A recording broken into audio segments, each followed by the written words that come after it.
Ja siis mul tuli veel üks lugu meelde. See lugu jällegi lapsepõlve lugu. Siin väga paljud need asjad, mis ilmselt mõjutasid mind muusikaliselt ja muusikuna kõige rohkem on sündinud ikkagi väga varases eas. Et mitte, et ma ei kuulaks üldse kaasaegset muusikat, aga ma ei saa midagi parata.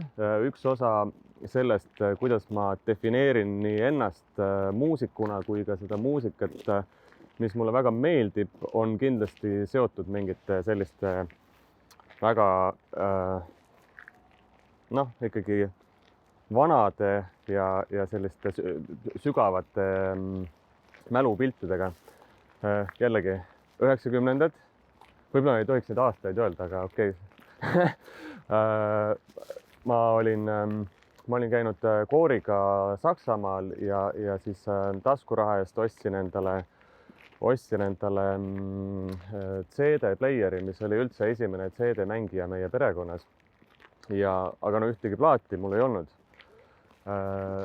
Ja siis tagasi Eestis me käisime Rakverel sellisel klassikalisel turul, nagu siis need olid. Väga palju piraatmuusikat müüdi, piraat-CD-d.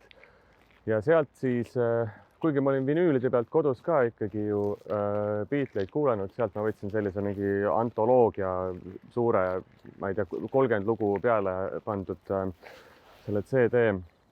Ja sellest perioodist ikkagi, need on küll sellised väga klišee valikud, aga Let It Be ja Hey Jude on ikka väga raske saada vastu millelegi kuidagi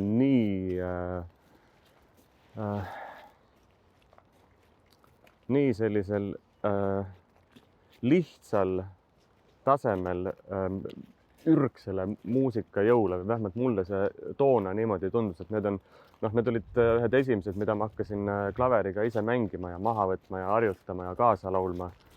Ja fun fact on nii tore näha, kuidas praegu nüüd aastaid hiljem on minu tütred avastanud Beatleid ja kuulavad neid tihti ja sageli ja kõvasti ja laulavad kaasa, et selles muusikas seal oli midagi ja ma loodan,